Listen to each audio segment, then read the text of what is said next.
Hey guys, it's Relatable Coder here, and today we're on our second video for the LeetCode journey, and we are doing a valid anagram.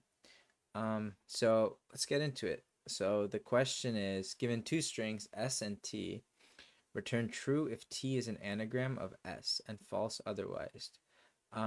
And here's a little description of an anagram is, if you don't know it. An anagram is a word or phrase formed by rearranging the letters of a different word or phrase, typically using all the original letters exactly once. I think something to make this a little more clear will be like the examples. So we see here, we have for the input S, or our string S, they have the word anagram, and they have for the another input T, and they have a bunch of letters that make up a string which can be made into anagram. I guess one way to look at this is S has A 3 times, N is found once, G is found once, R is found once, and M is found once. Now, if we compare this to T, we'll notice that the same way, N found once, A is found 3 times, G is found once, R is found once, and M is found once, right? So if you look at this, you know that the letters from S and the letters from T are matching, and you can make the string from S with the string from T. So the output is true. Now if we look at this one, we find that we have R once, A once, and T once. And for T, we have C once, A once, and R once. Now while we have matching R and A, we notice that T and C are not matching, and that will cause this not to be a valid anagram. So the reason I wrote it like this is because what we can do is we can create a map which counts the number of times a letter shows up, and we will store that to the key of the character.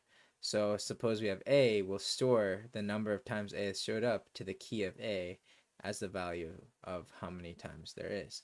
So what we'll do is we'll get started and we'll program this into Java, Python, and C++, and we'll be back.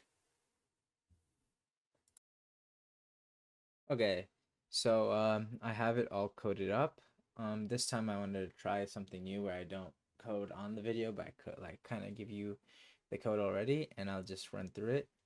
So first we'll start with our C++ solution. So we start with an unordered map called map A, and we check if the sizes are equal, because if they're not equal, we can just return false right away. And then we run our first for loop where we put all the entries into the map. In our case, SI is each character from the string, and each character of the string is a value that is a key that we'll put in the map. So this will be, the character will be a key. So then the map A with the key will equal to the map A of the current key that it has a +1. So if it's currently at 0, it'll be +1, and then 1, 2, 3, 4.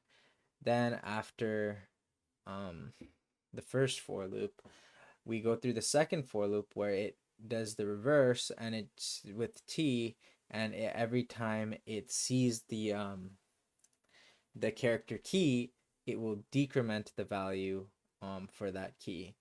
That can be seen here. And once, if like we see that the current key that we're putting in is equal to 0, then we know that we've run out of that character, so then we can return false. Otherwise what we do is we decrement it an additional time. And at the end, if the full string of T has been traversed through, then we can return true. Our Java solution is basically the same. If s length is not equal to t dot length, return false. Same thing here. One difference is the way that you get the char. In Java, you have to specify char at I. You cannot simply just do s with like an array like I. And then you also have to do map a dot put. And another thing that you see that is that you put map a dot get or default C or 0. So that's kind of because if the key has not been initialized, it will throw a null error. So you need to get a default value if it doesn't exist.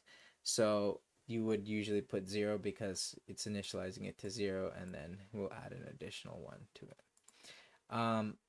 From there, we do the same thing. We decrement it, get the char at, do get or defaults 0, and same thing here. The code's it looks a little more complicated, but it's basically the same thing with the addition of get or default because of the null error being thrown.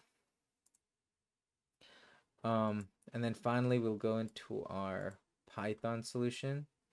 So we have created a map and check if the length is equal or not. Otherwise, we'll return false.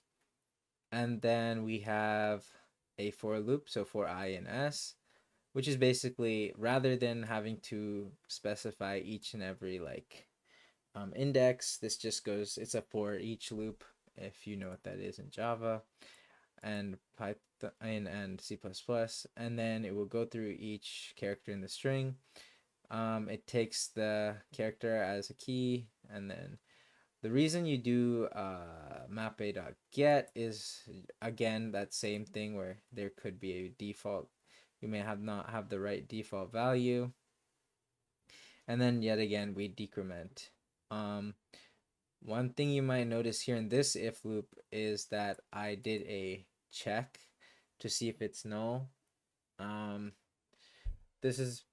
not really exactly sure why. I remember going through this this problem in Python, and for some reason I had to do this null check. I was thinking maybe if this get I0, it should work, but it's probably because if the character in T has not shown up yet, then there's probably no key for this map, no key under that character for this map, so then it's getting a none. Okay, so that's why he'll need this none. And then same thing, if it's 0, then you return false. So yeah, that's our run through of valid anagram. So let's see. Next up, we will probably have two-sum, which is also a fun problem. So stay tuned for that.